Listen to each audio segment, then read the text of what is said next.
राधे जय श्याम राधे, श्री राधे जय श्याम राधे, श्याम राधे मेरे श्याम राधे, श्याम राधे मेरे श्याम राधे, श्याम राधे मेरे श्याम राधे, श्याम राधे मेरे श्याम राधे, श्याम राधे मेरे श्याम राधे, श्याम राधे मेरे श्याम राधे, जय राधे जय श्याम राधे, जय राधे जय श्याम राधे, जय राधे जय श्याम राधे, जय राधे जय श्याम राधे, मेरी करुणामयी सरकार हमारी श्री राधे, मेरी दयामयी सरकार हमारी श्री राधे, मेरी कृपामयी सरकार हमारी श्री राधे, जय राधे जय श्याम राधे। पुरानी सरकार की जय, वृंदावन बिहारी लाल की जय, वृंदावन प्रेम धाम की जय, जय जय श्री राधे, जय जय श्री राधे, जय श्री राम, राधे राधे सबको राधे।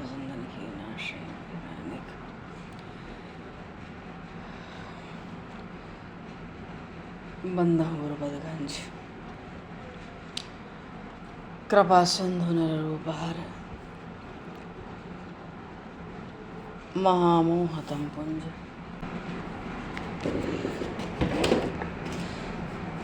जासु वचन रविकर निकर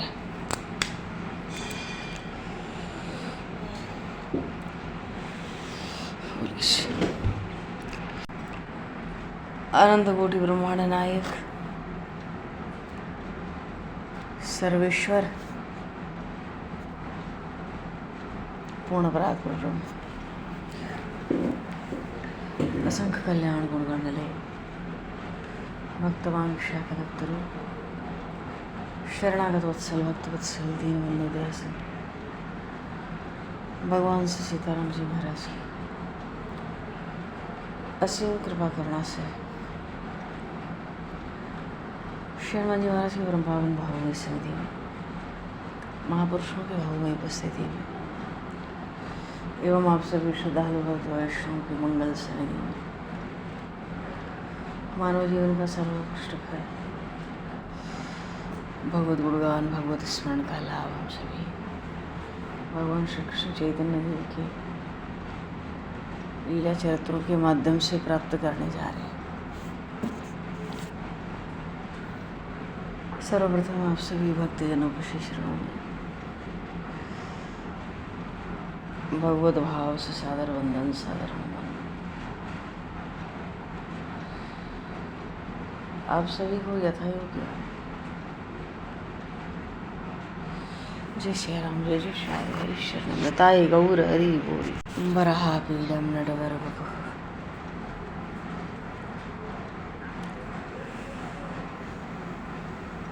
कर्णयो कर्णकारम विव्रतवास कनक कपिसं वैजयन्तीं च मालां रन्ध्रान् वेणुर्दर्शुतया पूरयन् गोपवृन्दैः वृन्दारण्यं सोदरमणं प्राविशतु गीतकीर्तिः। बोली श्री नंदन श्याम सुंदर भगवान की जय, श्री कृष्ण चैतन्य महाप्रभु की जय, श्री नित्यानंद प्रभु की जय।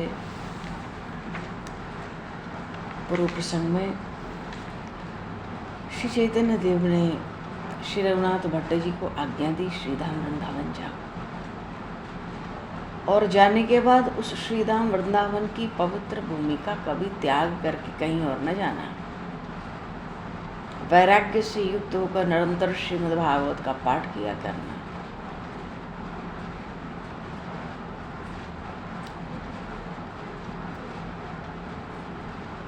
रूप सनातन के सानिध्य में रहना और निरंतर नाम जप करना।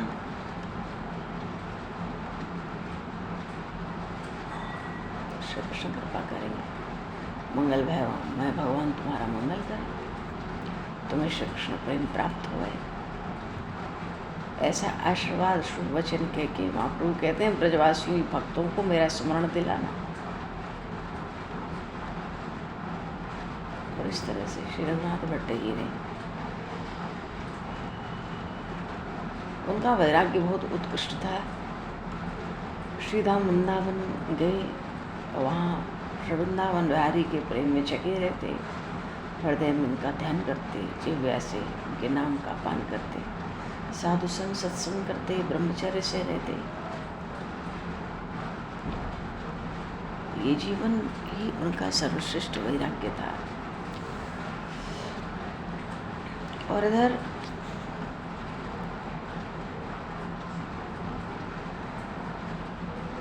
महाप्रभु गौरांग देव 24 वर्ष की अल्प अवस्था में कठोर संन्यास धर्म की दीक्षा ली और जगन्नाथपुरी पधारे। और पहले 6 वर्षों में संन्यास के बाद तो महाप्रभु जी ने भारतवर्ष के भांति भांति के तीर्थों में भ्रमण किया। और सबसे अंत में श्री महाप्रभु जी ने श्रीधाम वृंदावन की यात्रा की। और महाप्रभु जी की यही अंतिम यात्रा थी।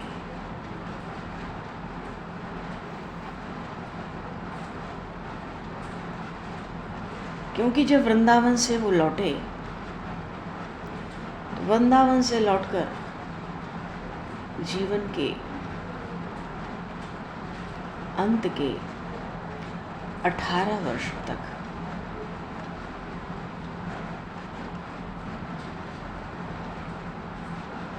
अभिन्न भाव से सचल जगन्नाथ के रूप में जगन्नाथपुरी में ही बने रहे। पर जगन्नाथपुरी की पावन धरा का परित्याग करके कहीं और को उन्होंने पैर नहीं बढ़ाया। और रही बात नवद्वीप की, गौड़ देश की, तो रथ यात्रा के समय प्रतिवर्ष बहुत से भक्त सब परिवार महाप्रभु के दर्शनों को आते थे। बरसात के चौमासे के 4 महीने प्रभु के चरण कमलों के सन्निकट रहकर अपने अपने स्थानों को चले जाते थे। तो 6 वर्षों तक तो प्रभु उनके साथ उसी प्रकार क्रीड़ा उत्सव संकीर्तन करते रहे।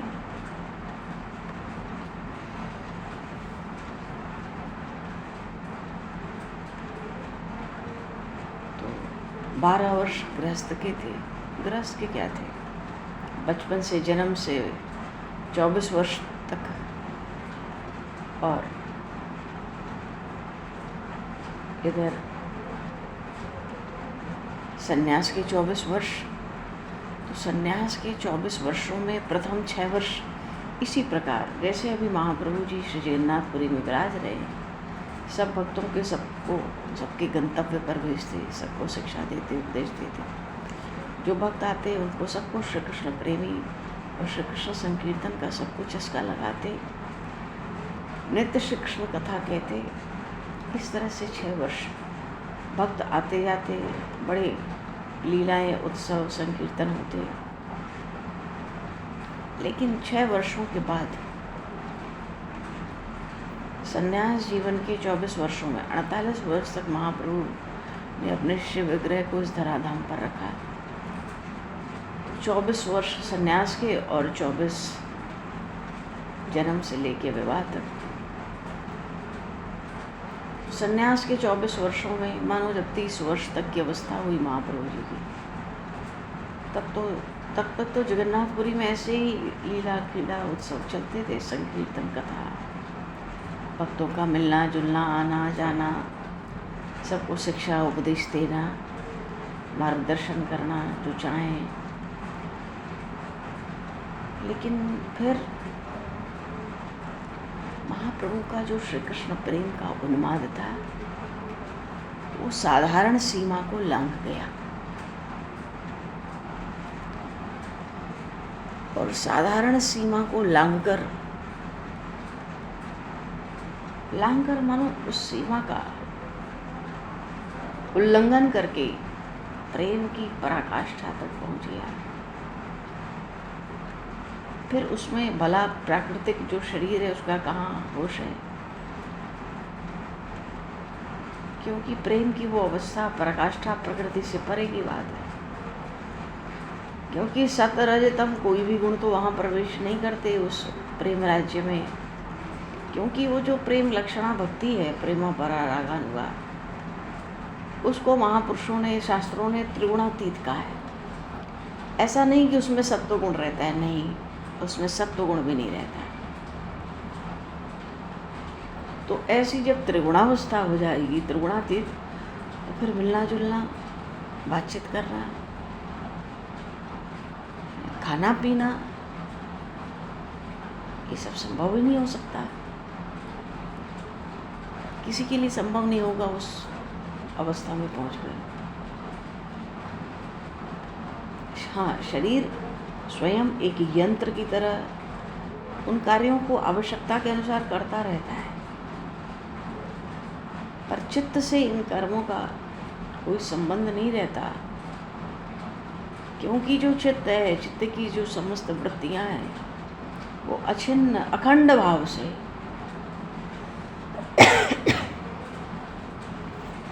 उसी प्राण प्रेतों की रूप माधुरी का पान करता रहता है।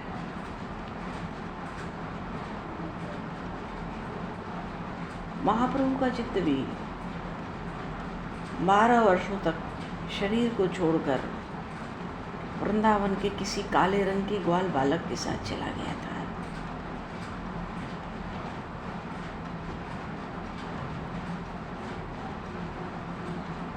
चित्त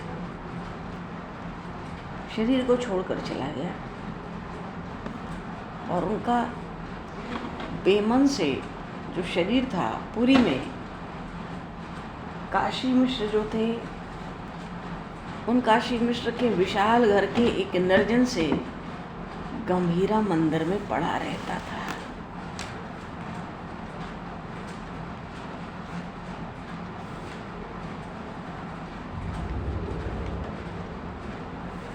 बारह वर्षों तक महाप्रभु की ऐसी अवस्था रही।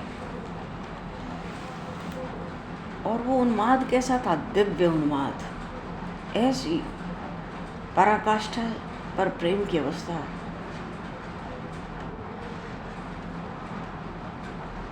क्या कहे, आज भी जगन्नाथपुरी में लोग जाते हैं तो गंभीरा मंदिर जाते हैं।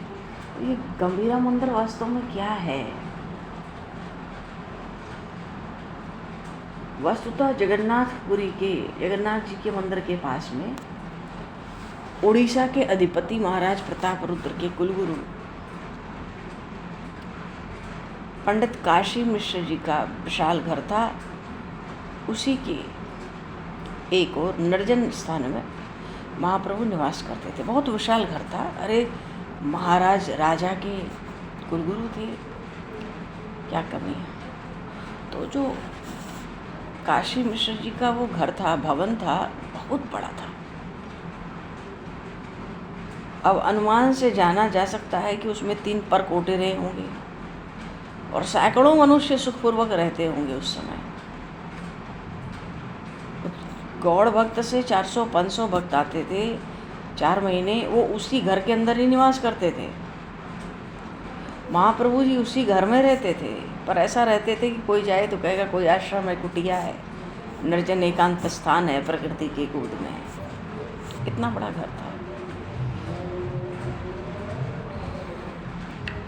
क्योंकि उस भवन में बहुत से छोटे छोटे घर थे, कुछ दूर कुछ पास।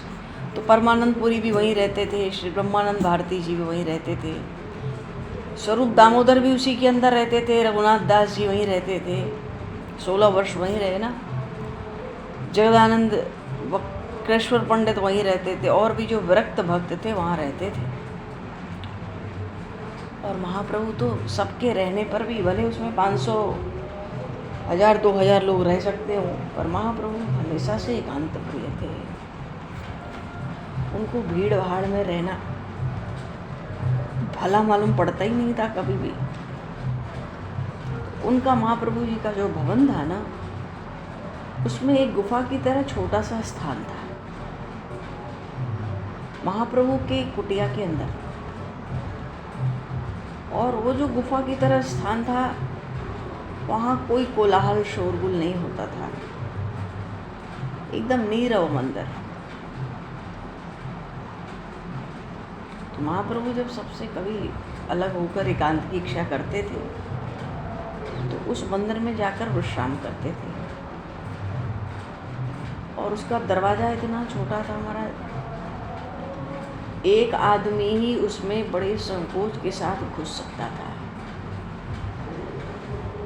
तो महाप्रभु जी जब थक जाते या भीड़ भाड़ से उब जाते तो उसमें जाकर सो जाते। सो क्या जाते।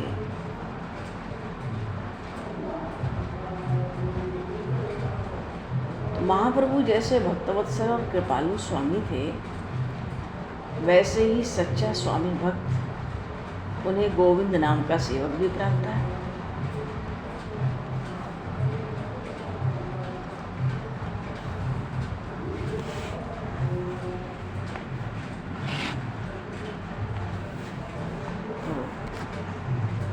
और महाप्रभु के प्रति वात्सल्य भाव था। निस्वार्थ भाव से, बड़ी तत्परता से प्रभु के शरीर की खूब देख रेख रखता था गोविंद। एक दिन उसी को गंभीरा मंदिर कहते हैं गौड़ीय भक्त। मतलब वो एक ऐसा मंदिर था, हमें लगता है कि जैसा महापुरुषों से सुना है कि उसमें ठीक से बैठने की व्यवस्था नहीं थी।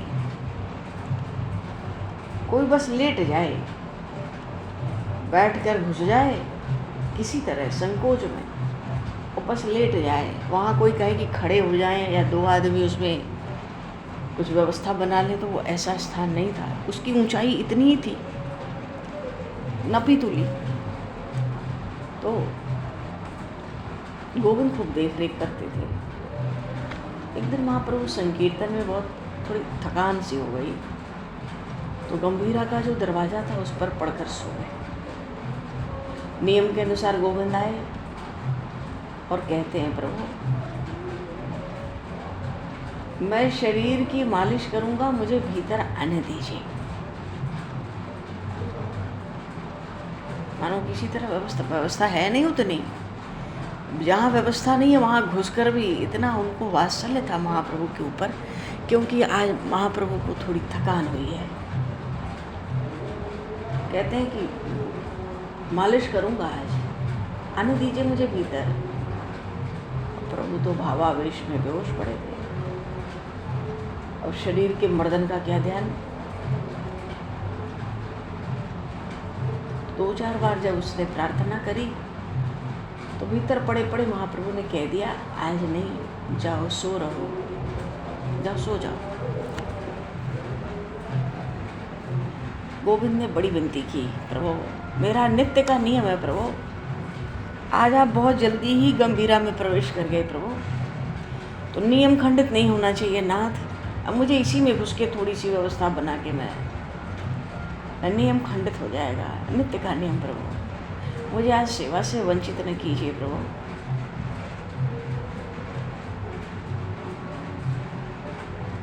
प्रभु ने झुंझलाकर थोड़ा कहा, नहीं ये सब कुछ नहीं, शरीर में बड़ी पीड़ा हो रही है, मुझसे उठा नहीं जाता, जाओ जाकर सो जाओ।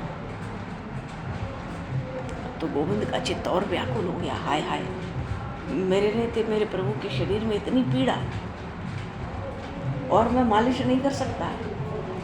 गोविंद अत्यंत अत्यंत विनीत भाव से, दीन भाव से कहता है, प्रभु थोड़ी सी जगह दे दें तो बस एक पैर देकर ही मैं किसी तरह भीतर आ जाऊंगा, और नहीं तो मुझे नींद ना आवेगी। हाँ,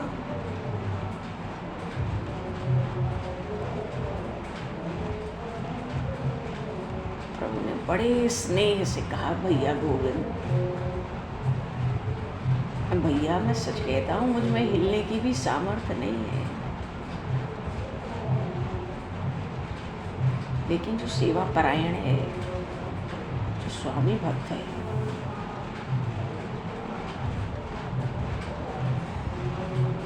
वो क्या करता है, क्योंकि सेवा करना उसका प्रधान कर्तव्य है।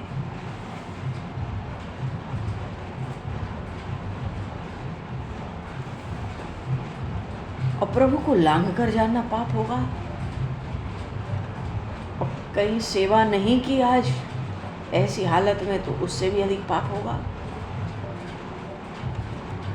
इसलिए वो सोचकर कि चाहे मुझे नरक ही क्यों न भोगना पड़े, मैं सेवा में आलस प्रमाद नहीं होने दूंगा, ये सोचकर प्रभु को लांघ कर ही चला गया।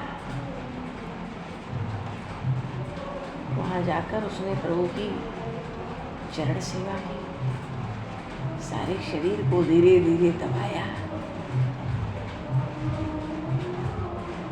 बात यह है कि स्थान तो उसमें था नहीं, पर वस्तुतः जब भी महाप्रभु उसमें जाते तो वो बेसुध रहते।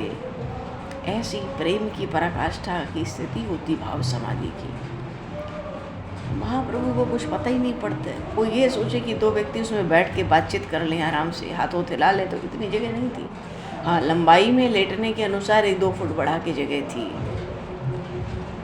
तो ये आज प्रभु को लांघ कर चला गया, न जाने कैसे कैसे। और चरण चापने लगा, फिर धीरे धीरे पूरा शरीर दबाने लगा। जब बहुत देर हो गई, प्रभु को थोड़ी चैतन्यता हुई। जब प्रभु ने देखा ये पास बैठा है, ये पास में है, एकदम ऐसे बिल्कुल लगा हुआ है। अरे गोविंद, तू अभी तक बैठा ही है, सोने क्यों नहीं गया? गोविंद ने कहा, प्रभु मैं सोने कैसे जाता, आप तो द्वार को घेर कर आज शयन कर रहे हैं। प्रभु ने पूछा, तब तू आया कैसे अंदर? गोविंद थोड़ा लज्जित हुआ, कहता है, प्रभु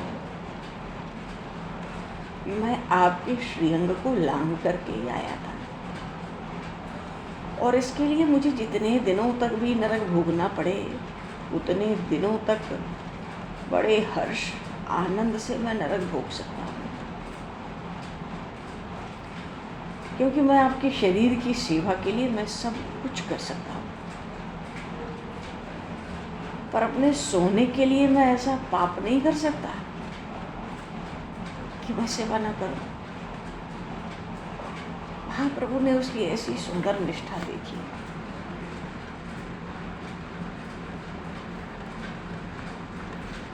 उसको अपनी छाती से लगा लिया, और छाती से लगाते ही उसे आज गोविंद को महाप्रभु जी ने श्री कृष्ण प्रेम प्राप्ति का आशीर्वाद दिया।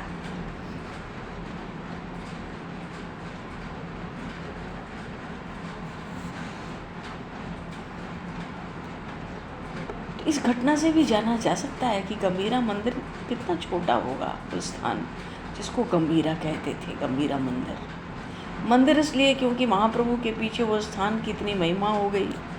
महाप्रभु अंतिम 18 वर्ष उसी में गुजार दिए, तो मंदिर का नाम हो गया। और है भी जहाँ भगवान का श्री विग्रह साक्षात विराजमान हो, वो स्थान मंदिर ही तो है। पहले उसको गंभीरा कहते थे।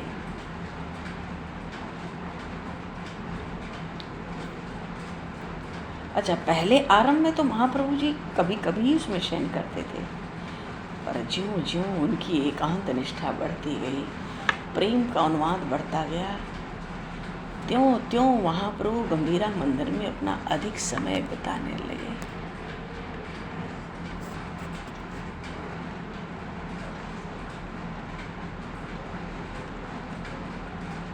तो उस स्थान का नाम पहले से ही गंभीरा था, या प्रभु के गंभीर भाव से रहने के कारण उसको लोग गंभीरा कहने लगे, अब ये नहीं कह सकते, पता नहीं।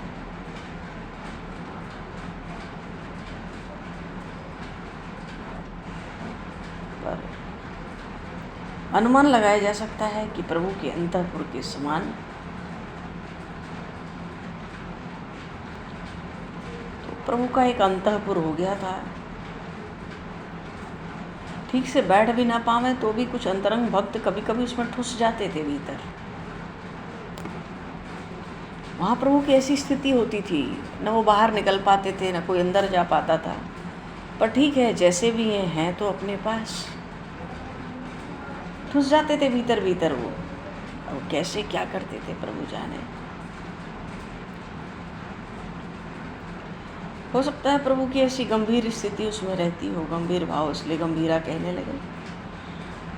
तो प्रभु ने गंभीरा मंदिर में रह के जो 12 वर्ष बिताए और उस अवस्था में उन्होंने जो लीलाएं की, उसी लीला को गौर भक्तों में गंभीरा लीला के नाम से जाना गया। उसको गंभीरा लीला कहा गया, क्योंकि जितने भी गौड़ीय वैष्णव ग्रंथ हैं, सब में सब जगह गंभीरा लीला ये शब्द का व्यवहार मिलता है देखने को। तो इन 12 वर्षों में प्रभु के शरीर में जो जो प्रेम के भाव उत्पन्न हुए और जैसी जैसी अलौकिक दशाएं हुई, वो कोई भी महापुरुष के शरीर में आज तक उस तरह से प्रकट हुआ देखा नहीं गया है। और संभव ही नहीं है। महाप्रभु ने प्रेम की पराकाष्ठा करके दिखा दिया। भक्तों के 3 भेद बताए, तद्गत, तदाश्रय और तल्लीन। तद्गत भक्त वो होते हैं जिनका व्यवहार प्रभु से ही चलता है। चलना है तो मंदिर चलो, हाथ लगाने हैं तो सेवा करो, कुछ बोलना है तो प्रभु का गुणगान करो, और आवश्यकता पड़े तो 2, 4, 10 दिन, महीना डोल भी आते हैं, पर हैं वो तद्गत। उनका भीतर का व्यवहार केवल प्रभु के लिए। शरीर प्रारब्ध से कैसे भी डोले। जहाँ भगवान की कथा, उत्सव, लीला ना हो, ऐसे स्थान में रहना नहीं चाहते। तदाश्रय भक्त वो हैं जैसे श्री हरिदास जी महाराज, जैसे जल के आश्रय में रहते हैं ना, मगर, कछुए और भी जो, पर आवश्यकता पड़े तो थोड़ा जल के बाहर भी रह सकते हैं, 10-20 दिन, महीना भी काट लेंगे, जीवित रहेंगे, लेकिन उनका आश्रय जल ही है, इसमें कोई दो राय नहीं है। तो ऐसे तदाश्रय हरिदास जी महाराज बाहर से तो शरीर से व्यवहार कर लेते थे कुछ जगत का, पर आश्रय बांके बिहारी लाल का ही निरंतर था। श्याम सुंदर प्राण प्यारे प्राणधन हृदय धन का ही था, वही उनके सर्वस्व थे। बोली श्री बांके बिहारी लाल की जय। और तद्गत में बहुत से भक्त हुए, तदाश्रय में भी बहुत से भक्त मिलते हैं, ऐसे नहीं जितने तद्गत में मिले, फिर भी बहुत मिल जाते हैं। पर तल्लीन जो भक्त हैं, उसकी श्रेणी में 4 युगों में कोई नहीं मिला। तल्लीन भक्त, ये जितने रसिक हुए, प्रेमी हुए, सब तदाश्रय हुए, चाहे वो हरिवंश महाप्रभु थे, अथवा तो रूप सनातन थे, गोपाल भट्ट थे, अन्य और जो रसिक प्रेमी जन हुए, सब तदाश्रय, तद्गत के ऊपर तदाश्रय। पर तल्लीन में, हालांकि महाप्रभु साक्षात भगवान श्री कृष्ण के अवतार हैं, फिर भी महापुरुष के रूप में अवतार लिया और जगत को भगवान नाम और भगवान नाम संकीर्तन की कलयुग के जीवों को विशेष रूप से उसकी शिक्षा और उसका उपदेश दिया। तो तल्लीन भक्तों में 4 युगों में अगर कोई नाम आता है तो श्री चैतन्य महाप्रभु का आता है। बोली श्री चैतन्य महाप्रभु की जय। तल्लीन, तल्लीन का भाव है जैसे जल और मछली, मछली को जल से बाहर करते ही वो तड़प कर प्राण देने पर आ जाती है, दे ही देती है।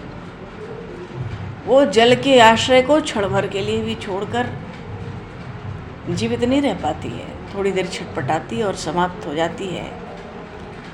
4 युगों में, आज नहीं, चाहे वो प्रहलाद जी हों, चाहे वो ध्रुव जी महाराज हों, अन्यान्य और जो भक्त हों, किसी को तल्लीन भक्ति की श्रेणी नहीं मिली। वो यश, वो कीर्ति केवल श्री चैतन्य महाप्रभु को प्राप्त हुई।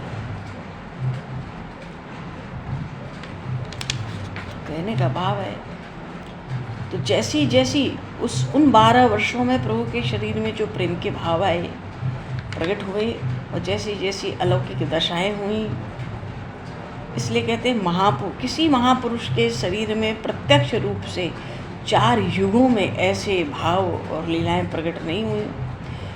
महाप्रभु जी ने प्रेम की पराकाष्ठा को करके दिखा दिया। और मधुर रस का आस्वादन किस प्रकार किया जाता है, उसको उन्होंने साकार स्वरूप दिखला दिया। महाप्रभु भगवान श्री कृष्ण के अवतार हैं साक्षात, पर श्री राधा भाव से भावित, और ऐसे भावित कि अतिशय गौर वर्ण कांचन काया, ऐसा सौंदर्य। अब ये जो 12 वर्ष की गंभीरा लीलाएं हैं, वस्तुतः इन लीलाओं में महाप्रभु ने अपने उन श्री राधा भाव को प्रकट किया, क्योंकि भगवान श्री कृष्ण को द्वापर में एक समय बड़ी चाहना हुई कि आखिर ये कितना प्रेम हमसे करती हैं, और मेरे क्षण भर के वियोग में, विरह में क्या दशा हो जाती है। और श्री राधा रानी के श्रेंग में भगवान के कितने भी अवतार हुए 4 युगों में, जो महाभाव श्री किशोरी जी के श्री विग्रह में प्रकट होते हैं, वो आज तक किसी के श्री विग्रह में प्रकट हुए नहीं। वो तो रस स्वरूप आए हैं, प्रेम स्वरूप आए हैं, सर्वस्वरूप आए हैं। इसीलिए महाप्रभु जब उस राधा भाव में प्रवेश किए, राधा भाव से भावित होके मानो अब अपने अवतार के प्रयोजन को पूर्ण किया। अभी तो भक्तों को उपदेश देते रहे, शिक्षा देते रहे, संकीर्तन कराते रहे, कृष्ण कथा करते रहे, तीर्थों का भ्रमण करते रहे, जन्म से ये सब करते रहे, पर प्रयोजन का जो अवतार का जो विशेष प्रयोजन होता है, वो प्रयोजन भी पूर्ण करना होता है। हर अवतार में अवतारी को अपने अवतार के प्रयोजन को पूर्ण करना ही होता है। तो प्रयाण से पूर्व अंतिम 12 वर्ष महाप्रभु ने श्री राधा भाव से भावित होकर उस गंभीरा मंदिर में पड़े या आसपास ऐसी लीलाएं हैं कि उनको न अद्भुत कहने से पूरा होता है, न विलक्षण कहने से कुछ भाव बनता है, न दिव्य कह पाने से ही उसकी पूर्णता हो पाती है। वो तो प्रभु ही जाने। पर उस प्रेम की पराकाष्ठा को प्रत्यक्ष कर दिखाया।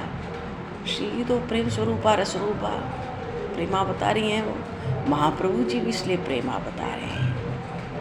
महाराज के प्रसंग में गोपियों को बहुत विरह व्यापा था, पीछे किशोरी जी को भी व्यापा था, बहुत कष्ट हुआ, श्री कृष्ण में छोड़ के चले गए।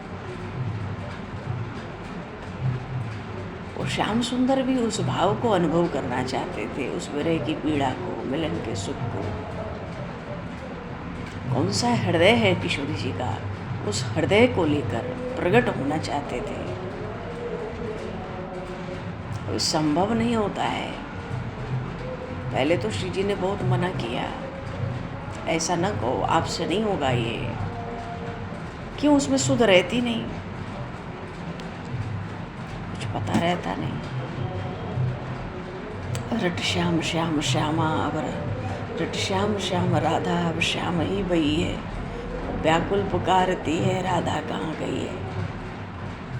तो श्री किशोरी जी जानती हैं, प्रभु अवतार लेते हैं तो अवतार में बहुत से कार्य इनको करने रहते हैं।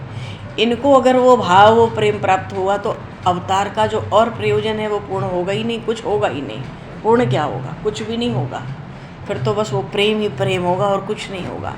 इसलिए श्री महाप्रभु जी ने, श्री कृष्ण चैतन्य देव ने, जो भी थोड़े बहुत प्रयोजन थे अवतार काल के कलयुग के जीवों के उद्धार के निमित्त, भगवान नाम आश्रय, श्री नाम संकीर्तन का आश्रय, श्री कृष्ण कथाओं का आश्रय, भक्तों का सत्संग, वो सब थोड़ा थोड़ा किया। और अंतिम 12 वर्ष ये गंभीरा लीलाएं, ये वही उन्माद, दिव्य उन्माद प्रेम की लीलाएं हैं जिसको बड़ी भारी इच्छा लेकर भगवान श्री कृष्ण आए। इसलिए गौरांग महाप्रभु श्री कृष्ण के अवतार पर श्री राधा भाव से भावित, मानो भीतर का हृदय श्री राधा भाव से परिपूर्ण है, जो अब आगे की लीलाओं में प्रकट होने जा रहा है। ऐसा महापुरुषों ने भाव किया है। बोल श्री चैतन्य महाप्रभु की जय। और सब भक्त महाप्रभु जी स्वरूप दामोदर और राय रामानंद महाप्रभु के उस भाव के प्रधान ज्ञाता यही दोनों थे, क्योंकि महाप्रभु तो निरंतर वियोगिनी श्री राधिका के भाव में भावान्वित रहते थे। स्वरूप गोस्वामी को, राय रामानंद को अपनी ललिता विशाखा सखी समझते थे। तो बस इसी के कारण उनको थोड़ी बहुत शांति होती रहती थी बीच बीच में, नहीं तो 12 वर्ष तक शरीर कोई रख ही नहीं सकता ऐसी महानुभाव की स्थिति में।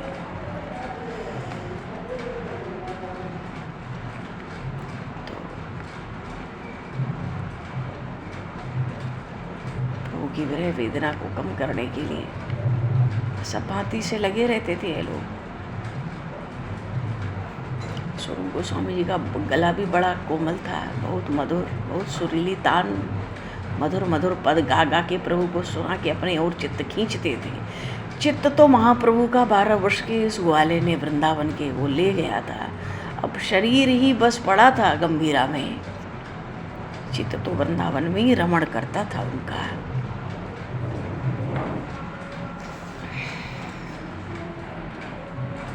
कहते हैं श्री धाम वृंदावन की उत्पत्ति श्री किशोरी जी के हृदय कमल से भई है। उसी श्री किशोरी जी के हृदय कमल को ही चैतन्य महाप्रभु ने भीतर धारण करके अवतार लिया, पर अभी तक उस हृदय के भाव को प्रकट नहीं किया। ऊपर ऊपर से संकीर्तन, भजन, सत्संग, कथा, तीर्थों की यात्रा, यही सब चलता रहा। हरि हरे नमः कृष्ण यादवाय नमः, हरि हरे नमः कृष्ण यादवाय नमः। गोपाल गोविंद राम श्री मधुसूदन, गोपाल गोविंद राम श्री मधुसूदन। हरि हरे नमः कृष्ण यादवाय नमः, हरि हरे नमः कृष्ण यादवाय नमः। गोपाल गोविंद राम श्री मधुसूदन, गोपाल गोविंद राम श्री मधुसूदन। हरि हरे नमः कृष्ण यादवाय नमः, हरि हरे नमः कृष्ण यादवाय नमः, हरि हरे नमः कृष्ण यादवाय नमः। गोपाल गोविंद राम श्री मधुसूदन, गोपाल गोविंद राम श्री मधुसूदन, गोपाल गोविंद राम श्री मधुसूदन। हरि हरे नमः कृष्ण यादवाय